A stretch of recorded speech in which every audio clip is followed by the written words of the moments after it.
everyone, welcome to my channel Creative Visheta. So before seeing the video, please like, share, subscribe and hit the bell icon for the latest update. So today we are going to do chapter 1, that is crop production and management. So without wasting our time, let's further start with the chapter. Paheli and Buju went to their uncle's house during the summer vacations. तो मतलब पहेली और बूजू अपने uncle के house गए जब summer vacation चल रही थी. उनके जो अंकल थे वो एक फार्मर थे. एक दिन उन्होंने कुछ टूल्स देखे जैसे खुरपी, सिकल, शोवल, प्लो फील्ड में. ठीक है, तो आपने लर्न करा है कि जो सारे लिविंग ऑर्गेनिजम्स हैं उनको फूड चाहिए. प्लांट अपना फूड बनाते हैं खुद से. तो अब आप रिकॉल कर सकते हैं कि कैसे ग्रीन प्लांट सिंथेसाइज करते हैं अपना खुद का खाना. एनिमल्स जो है ह्यूमन को इंक्लूड करके वो अपना खाना नहीं बना पाते, तो एनिमल्स को फूड मिलता कहाँ से है. लेकिन पहले हम फूड क्यों खाते हैं. हमने ऑलरेडी देखा है कि जो फूड से हमें एनर्जी मिलती है वो यूटिलाइज हो जाती है हमारी बॉडी पार्ट्स के अंदर जो फंक्शन करते हैं जैसे डाइजेशन, रेस्पिरेशन और एक्सक्रीशन. तो हमें हमारा फूड प्लांट्स और एनिमल दोनों से मिलता है. ये फूड को प्रोवाइड करने के लिए बहुत ज़्यादा लार्ज पॉपुलेशन में खाना बिकता है. तभी हर रोज़ प्रोडक्शन होनी चाहिए, पूरा अच्छे से मैनेजमेंट होना चाहिए, डिस्ट्रीब्यूशन होना चाहिए, वो कंपलसरी होता है. अब आ गया एग्रीकल्चरल प्रैक्टिसेस. जब प्लांट सेम काइंड के कल्टीवेट करते हैं एक जगह को तो लार्ज स्केल में, तो उसको हम क्रॉप कहते हैं. एग्जांपल हम देख सकते हैं, जैसे अगर हम वीट के प्लांट उगाएं तो फील्ड पूरी वो वीट से ही ग्रो हो जाती है. आप जानते हैं कि जो क्रॉप है वो डिफरेंट टाइप्स के होते हैं, जैसे कि सीरियल्स हो गया, वेजिटेबल्स हो गया, फ्रूट्स हो गया. ये क्लासीफाई होते हैं मतलब जब सीजन्स के बेसिस पे. जैसे कि पैडी है वो सिर्फ रेनफॉल होता है ना, रेनी सीज़न, तभी वो ग्रो कर पाता है. इंडिया एक वास्ट कंट्री है, तो इसका जो क्लाइमेटिक कंडीशन है जैसे टेम्परेचर, ह्यूमिडिटी और रेनफॉल वो वेरी करती है एक रीजन से दूसरे रीजन. अकॉर्डिंगली ये एक रिच वेराइटी होती है क्रॉप की जो कि ग्रोन होती है पार्ट्स में हमारी कंट्री की. इस डाइवर्सिटी के अलावा जो 2 ब्रॉड क्रॉपिंग पैटर्न्स है वो आइडेंटिफाई हो सकते हैं. एक तो खारिफ क्रॉप हो गया और एक राबी क्रॉप हो गया. तो ये जो क्रॉप जो कि सोन होते हैं रेनी सीज़न में उनको हम खारिफ क्रॉप कहते हैं. जो इंडिया में रेनी सीज़न होती है ना वो जून से सितंबर तक होती है. जैसे कि मतलब ये एग्जांपल दे रखे हैं खारिफ क्रॉप के. पैडी हो गया, मेज़ हो गया, सोयाबीन हो गया और ग्राउंडनट हो गया और कॉटन. ये सारे खारिफ क्रॉप के एग्जांपल्स हैं. राबी क्रॉप, जो क्रॉप ग्रोन होता है ना विंटर सीज़न में, ये होता है अक्टूबर से मार्च तक. इनको हम राबी क्रॉप कहते हैं. एग्जांपल हो गया वीट हो गया, ग्राम हो गया, पी हो गया, मस्टर्ड हो गया और लिंसीड्स हो गया. ठीक है, इसके अलावा जो पल्सेस और वेजिटेबल्स हैं ना ये ग्रोन होती है समर जब होती है ना, और भी बहुत सारी जगहों पर. अब आ गया क्रॉप प्रोडक्शन की बेसिक प्रैक्टिसेस.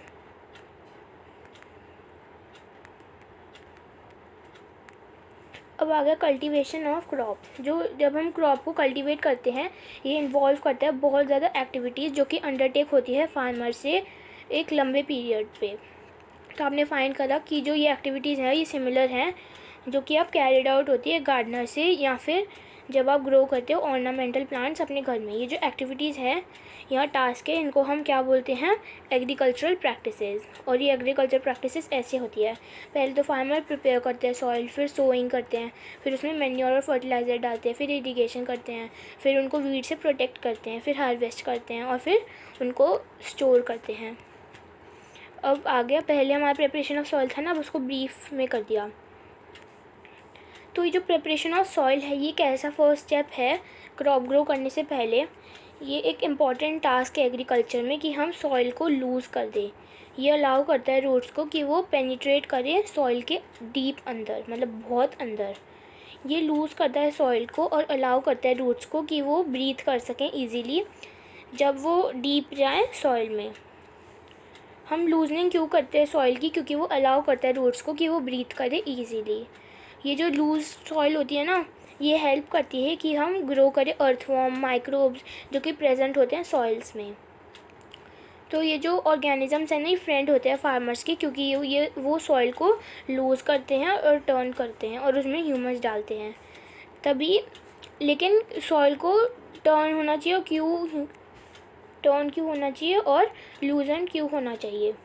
आपने लर्न करा है प्रीवियस क्लासेस में कि जो सॉइल है उन्होंने मिनरल्स होते हैं, वाटर होते हैं, एयर होते हैं और कुछ लिविंग ऑर्गेनिजम्स भी होते हैं। ये ऐड करने के लिए जो डेड प्लांट्स और एनिमल्स हैं ना, ये डिकम्पोज करते हैं सॉइल के ऑर्गेनिजम्स को।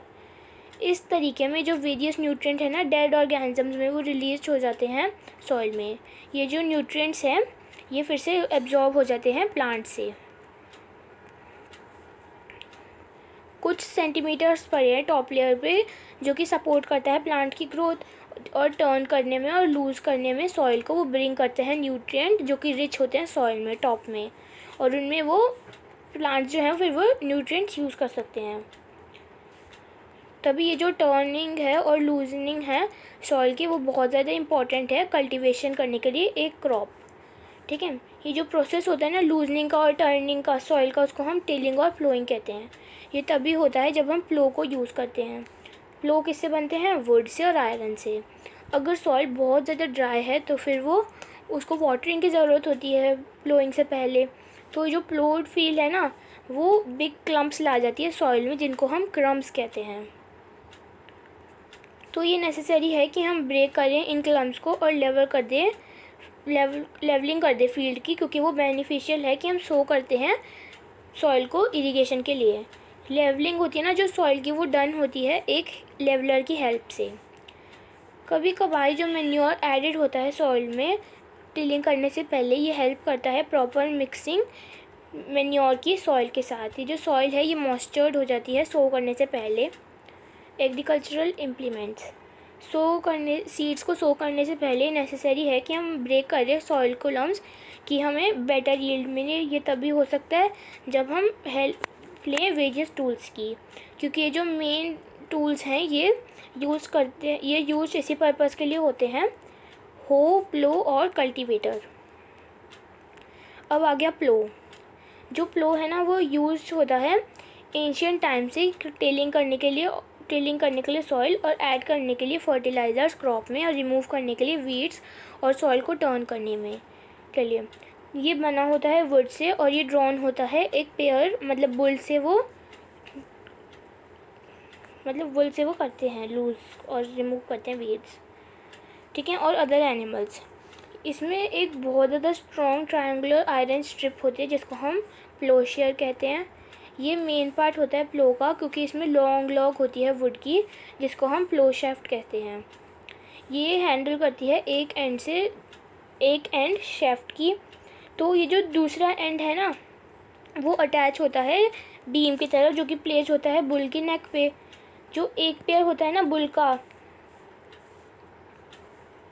वो मैन इजीली उसको ऑपरेट कर सकता है प्लो के ज़रिए। तो आप देख सकते हैं ये प्लो होता है। तो मतलब यहाँ पे ये ट्रायंगुलर होता है ना और ये अटैच होता है बीम से। तो ये जो इंडिजिनस वुडन प्लो है ये इंक्रीज़ करता है और रिप्लेस हो जाता है आयरन प्लो से अभी। ठीक है, इन दिनों। अब आ गया हो एक सिंपल टूल है जो कि यूज होता है कि वीड्स को रिमूव करने में और लूजन करने के लिए सॉइल को। इनमें एक लॉन्ग रॉड होती है वुड की या आयरन की, और स्ट्रॉन्ग ब्रॉड होता है और बेंट प्लेट होती है आयरन की, जो कि फिक्स होती है एक एंड से, और वर्ड्स जैसे कि, और ये वर्क करती है ब्लेड की तरह, और ये पुल होती है एनिमल्स की हेल्प से। अब आ गया कल्टीवेटर। इन दिनों जो प्लोइंग है ना ये डन होती है ट्रैक्टर ड्राइवन कल्टीवेटर से। ये जो यूज होता है ना कल्टीवेटर का, ये सेव करता है लेबर का टाइम और एनर्जी।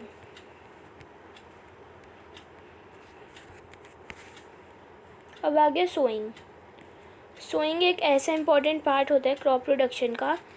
सो करने से पहले उसको क्लीन करना चाहिए और हेल्दी सीड्स गुड क्वालिटी के सिलेक्टेड होते हैं।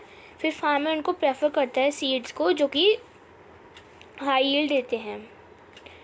अब आ गया सिलेक्शन ऑफ सीड्स कि वो कैसे सिलेक्ट करते हैं।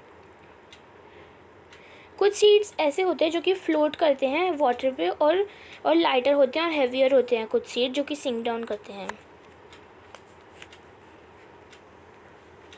मतलब सीड जो फ्लोट करते हैं ना वाटर पे, वो लाइटर सीड्स होते हैं या हैवियर होते हैं?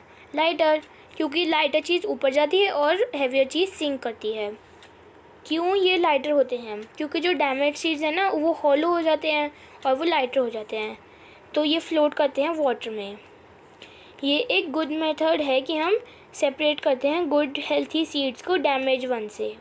ठीक है, तो सो करने से पहले ये एक इम्पॉर्टेंट टास्क होता है कि हम जानें कि टूल्स जो हैं वो यूज होते हैं सो करने के लिए सीड्स। अब आ गया ट्रेडिशनल टूल। ये जो टूल यूज होते हैं ना ट्रेडिशनल्स के लिए सो करने के लिए, वो शेप होता है एक फ़नल की तरह। ये जो सीड्स हैं वो फिल होते हैं फ़नल में और पास हो जाते हैं 2 या 3 पाइप से, जिनमें शार्प एंड्स होता है। ये जो एंड्स होते हैं ना, पर्स होते हैं, ये पर्स कर देते हैं सॉइल में और प्लेस कर देते हैं सीड्स को हेयर। ठीक है, अब आ गया सीड ड्रिल। अभी ये जो सीड ड्रिल है ना वो यूज होती है सो करने के लिए ट्रैक्टर की हेल्प से, और ये सो करती है सीड्स को यूनिफॉर्मली इक्वल डिस्टेंस में और डेप्थ में। ये इंश्योर करती है कि जो सीड्स हैं वो कवर हो जाते हैं सॉइल से आफ्टर सोइंग के बाद। ये प्रोटेक्ट करते हैं सीड्स को बर्ड्स को, मतलब कि बर्ड्स ना खा जाए। जो सो होता है, जब हम सो करते हैं ना सीड ड्रिल से, ये सेव करता है टाइम और लेबर।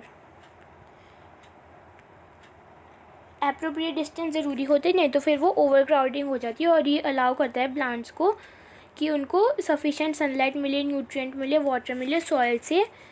और इस टाइम में जो फ्यू प्लांट्स हैं ना वो रिमूव होने चाहिए और प्रिवेंट करे ओवर क्राउडिंग। अब मैन्योर और फर्टिलाइज़र्स ऐड करते हैं। ये जो सब्सटेंस जो कि ऐड होते हैं ना सॉइल में न्यूट्रिएंट्स की फॉर्म में, ये हेल्थी ग्रोथ के लिए प्लांट्स की, इनको हम मैन्योर कहते हैं, फर्टिलाइज़र्स कहते हैं, क्योंकि सॉइल सप्लाई करते हैं मिनरल्स, न्यूट्रिएंट्स क्रॉप प्लांट को। ये जो न्यूट्रिएंट्स हैं ना ये एसेंशियल होते हैं ग्रोथ प्लांट की।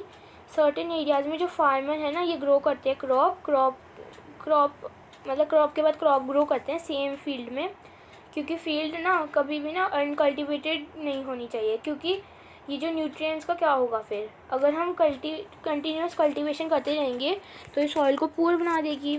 तो तभी फार्मर इनमें ऐड करते हैं मैन्योर फील्ड में कि वो रिप्लेनिश कर दे सॉइल को न्यूट्रिएंट के साथ। इस प्रोसेस को हम मैन्योरिंग कहते हैं। तो ये जो इम्प्रॉपर इनसफिशिएंट मैन्योरिंग होती है ना रिजल्ट करती है वीक प्लांट में। ये जो मैन्योर है ना एक ऑर्गेनिक सब्सटेंस है जो कि ऑब्टेन होता है डिकम्पोजिशन प्लांट के और एनिमल वेस्ट की, क्योंकि फार्मर डंप करते हैं प्लांट्स और एनिमल वेस्ट पिट्स में, ओपन प्लेसेस में, और अलाउ करते हैं कि वो डिकम्पोज हो जाए। तो ये जो डिकम्पोजिशन है ना ये तभी होता है कुछ माइक्रो ऑर्गेनिज़म्स के साथ, माइक्रो ऑर्गेनिज़म्स के ज़रिए। तो ये जो डिकम्पोज मैटर है ना ये यूज होता है कि हम यूज़ करें ऑर्गेनिक मैटर को, ऑर्गेनिक मैन्योर को। तो आपने लर्न करा होगा वर्मी कंपोजिशन क्लास 6 में। ठीक है, तो क्या ये जो प्लांट्स हैं तो आप ये पढ़ सकते हैं, जो फर्टिलाइज़र्स हैं ना केमिकल्स होते हैं जो कि रिच होते हैं पर्टिकुलर न्यूट्रिएंट्स में। तो ये जो कैसे डिफ़र करते हैं मैन्योर से, जो फर्टिलाइज़र्स है वो प्रोड्यूस होते हैं फैक्ट्रीज़ में।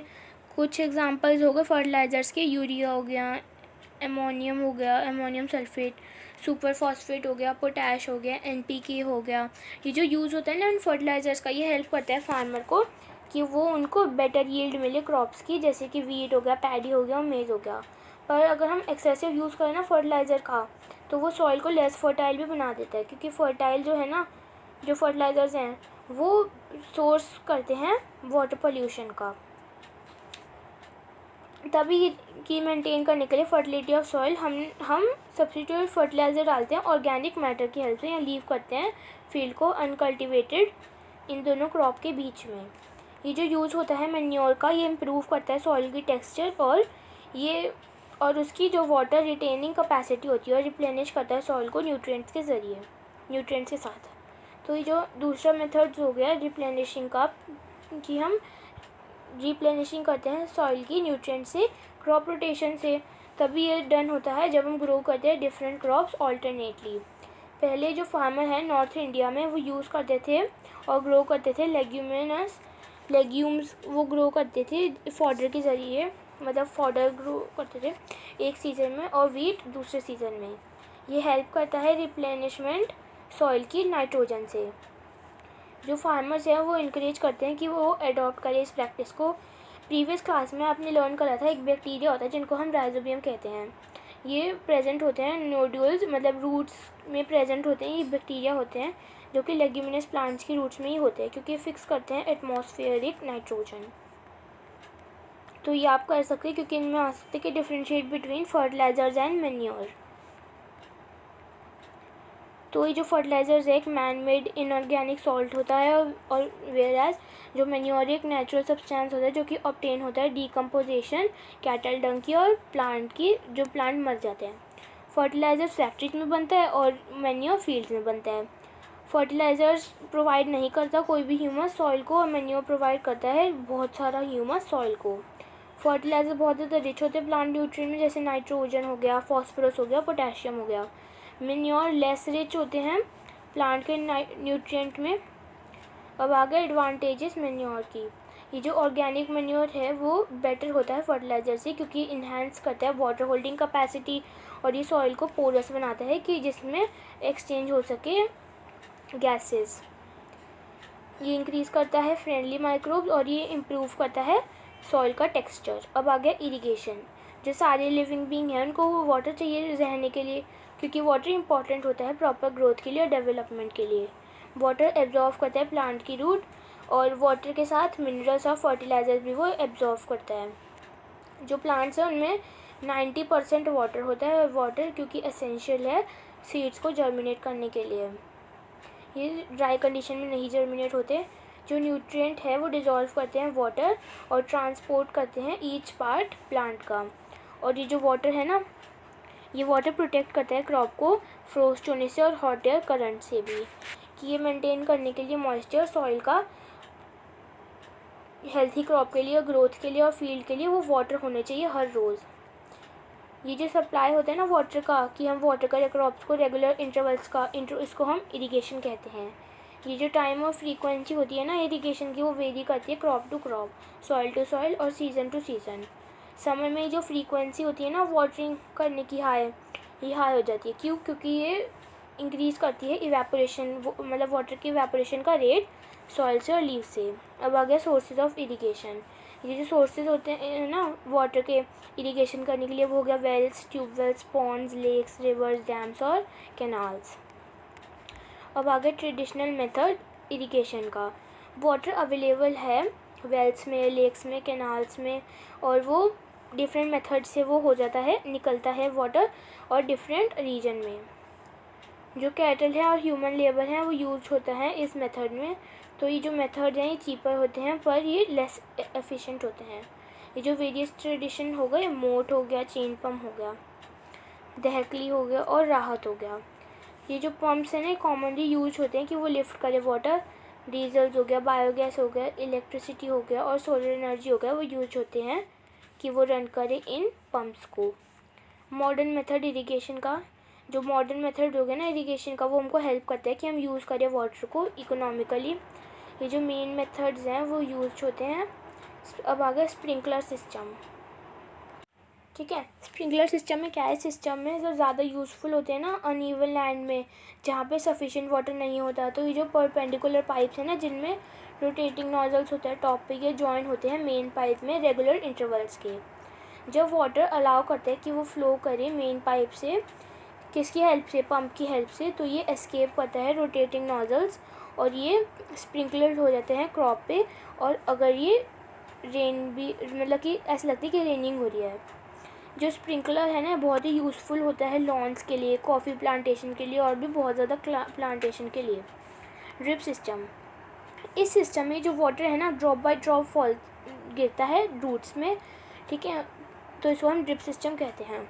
ये बेस्ट टेक्निक होती है जब हम वाटर करें फ्रूट्स को, प्लांट्स को, गार्डन्स को और ट्रीज़ को। वाटर बिल्कुल भी वेस्ट नहीं होता। और बून रीजन में जहाँ पे वाटर की अवेलेबिलिटी बहुत ही ज़्यादा पुअर होती है ना, वहाँ पे ये यूज होता है ड्रॉप बाय ड्रॉप। अब आ गया वीट से प्रोटेक्ट करने के लिए। बूजो और पहेली अपने वीट फील्ड पे गए, उन्होंने देखा कि वहाँ पे कुछ अदर प्लांट्स हैं फील्ड में और जो कि ग्रो कर रहे हैं वीट प्लांट के साथ। इस फील्ड में बहुत अदर अनडिज़ायरेबल प्लांट्स भी ग्रो करते हैं नेचुरली। तो ये जो अनडिज़ायरेबल प्लांट्स हैं इनको हम वीड्स कहते हैं।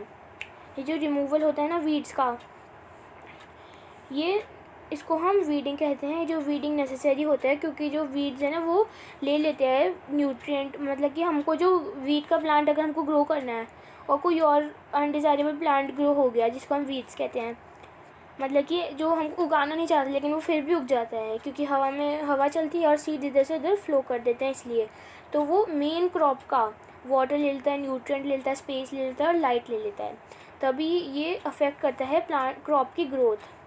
ठीक है, जो कुछ वीड्स होते हैं ना वो इंटरफेयर करते हैं जब हम हार्वेस्टिंग करते हैं और वो पॉइजनस हो सकते हैं एनिमल्स के लिए और भी और ह्यूमन बींग्स के लिए भी। फार्मर्स अडॉप्ट करते हैं बहुत ज़्यादा तरीके कि वो रिमूव करें वीड्स को, कंट्रोल करें उनकी ग्रोथ। तो टिलिंग करने के लिए बिफोर सोइंग क्रॉप की ये हेल्प करती है हमको कि हम अपरूट करें और किल करें वीड्स को। जब ये ड्राई अप हो जाता है और मिक्स हो जाता है सॉइल से, तो जो बेस्ट टाइम है ना रिमूवल वीड्स का, ये पहले होता है कि हम प्रोड्यूस करें फ्लावर्स और सीड, क्योंकि मैन्योर अगर हम रिमूव करें मैन्युअली तो ये इंक्लूड करता है फिजिकल रिमूवल ऑफ वीड और अपरूटिंग और cutting them close to the ground time to time. तो ये तब भी हो सकता है खुरपी की हेल्प से। जो सीड ड्रिल है ये यूज होते हैं कि वो अपरूट करें वीड्स। जो वीड्स है वो कंट्रोल हो सकते हैं सर्टेन केमिकल्स से जिसको हम वीडिसाइड्स कहते हैं, जैसे कि 2,4-D, ये सारे वीडिसाइड्स के नाम हैं। अगर वो स्प्रेड होते हैं फील्ड में तो फिर वो किल करते हैं वीड्स और वो डैमेज नहीं करते क्रॉप को। जो वीडिसाइड्स है ना ये डाइल्यूट करते हैं वाटर के साथ और एक्सचेंज करते हैं रिक्वायर और स्प्रेड हो जाते हैं फील्ड में एक स्प्रेयर की हेल्प से। अब आगे जैसे मेंशन किया है कि जो वीडिसाइड्स है अगर वो स्प्रे करते हैं वेजिटेटिव ग्रोथ में वीड्स की बिफोर फ्लावरिंग करने से पहले और सीड फॉर्मेशन करने से पहले, तो हम वीड्स को अगर स्प्रे करते हैं तो ये इफ़ेक्ट करता है फार्मर्स की हेल्प और ये केमिकल्स को बहुत ज़्यादा केयरफुली करता है। तभी ये कवर हमें अपने नोज़ को और माउथ को कवर करना चाहिए पीस ऑफ क्लॉथ के ज़रिए मास्क पहन सकते हैं। हार्वेस्टिंग मतलब कि क्रॉप को हार्वेस्ट करने से पहले मतलब क्रॉप को हार्वेस्टिंग करना बहुत इंपॉर्टेंट टास्क होता है, क्योंकि जो कटिंग होती है ना क्रॉप की ये मैट्योर करती है हार्वेस्टिंग। तो ये जो मतलब कि अगर हम क्रॉप को कट करते हैं उसकी मैच्योर से इसको हम हार्वेस्टिंग कहते हैं। ये जो हार्वेस्टिंग होती है ना क्रॉप की वो फुल होती है और वो कट करती है क्लोज ग्राउंड की तरफ। ये यूजुअली टेक करती है 3 से 4 महीने कि वो सीरियल करे क्रॉप को, कि वो मैच्योर करे। ये जो हार्वेस्टिंग है ना ये हमारी कंट्री में वो हो सकती है मैन्युअली सिक्कल से या कोई भी मशीन से ले लो जैसे कि हार्वेस्टर। ये जो हार्वेस्टेड क्रॉप है ना ग्रेन्स में उनको सेपरेट होना चाहिए चाफ से, तो इस प्रोसेस को हम थ्रेशिंग कहते हैं। ये कैरी करता है मशीन के आगे जिसको हम कंबाइन कहते हैं और हार्वेस्टर,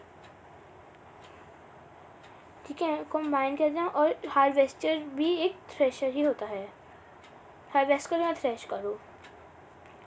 फार्मर जो कि स्मॉल होल्डिंग से लैंड्स के वो सेपरेट करते हैं ग्रेन और चाफ विनोइंग के प्रोसेस से। आपने ये स्टडी करा है क्लास 6 में, ठीक है। तो अब आगे पहले करने से पहले हम ये पढ़ लेते हैं हार्वेस्ट फेस्टिवल्स। 3 से 4 महीने हार्ड वर्क होता है क्योंकि एक ऐसा दिन आता है हार्वेस्ट करने के लिए, क्योंकि ये जो गोल्डन फील्ड है ना जो कि स्टैंड करती है क्रॉप और लेडन करती है ग्रेन से, और ये फार्मर्स के हार्ट को फिल कर देती है जॉय से और सेंस से, क्योंकि ये बहुत ज़्यादा एफर्ट होता है पास के सीज़न में, क्योंकि नए नए फ्रूट्स आते हैं और ये रिलैक्स करने का टाइम होता है और इन्जॉय करने का टाइम होता है थोड़ा सा। तो ये इस पीरियड में जो हार्वेस्ट है ना ये ग्रेट जॉय होते हैं और हैप्पीनेस होते हैं सारे पार्ट्स इंडिया के। जो मैन और वुमेन है ना वो सेलिब्रेट करते हैं ग्रेट इंथुजियाज़म से। ये जो स्पेशल फेस्टिवल्स होते हैं ना ये एसोसिएटेड होते हैं हार्वेस्ट सीज़न में, जिनको हम पोंगल भी कहते हैं, बैसाखी कहते हैं, होली कहते हैं, दिवाली कहते हैं, नवमन्या कहते हैं और बिहू कहते हैं। अब आ गया स्टोरेज। अगर हम स्टोरेज करें ना, स्टोरेज करना बहुत ही इम्पोर्टेंट टास्क है, क्योंकि ये अगर हार्वेस्टेड ग्रेन्स अगर हम उसको लॉन्गर टाइम के लिए सेव करें मॉइस्चर से, इंसेक्ट्स के राइट्स के लिए, तो वो बिक जाएगी।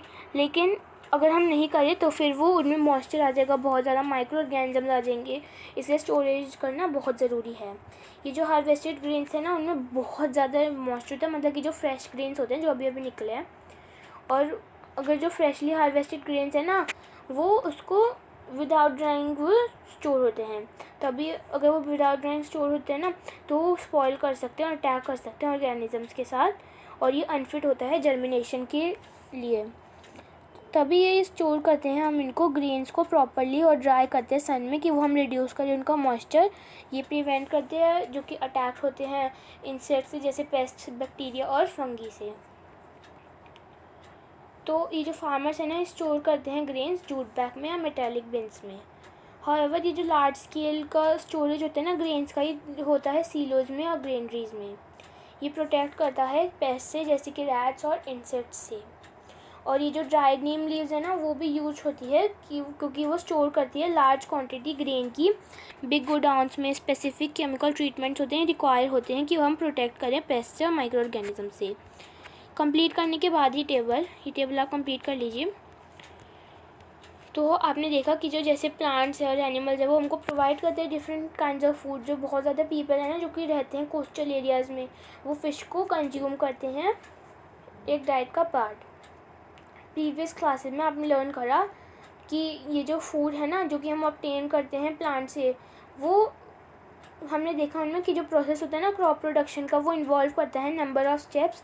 जैसे कि सिलेक्शन हो गया, जब हम सीड्स को सिलेक्ट करते हैं, सोइंग करते हैं। सिमिलरली जो एनिमल जो कि रियर्ड होते हैं ना घर पे और फार्म्स में, वो प्रोवाइड करने चाहिए प्रॉपर फूड के लिए, शेल्टर के लिए और केयर के लिए। तो ये तभी हो सकते हैं लार्ज स्केल में, तो इनको हम एनिमल हस्बेंड्री कहते हैं। हमारा चैप्टर 1 कंप्लीट हो गया है 8th क्लास का। So if you love the video, please like, share, subscribe and hit the bell icon for the latest update. Till then, bye friends.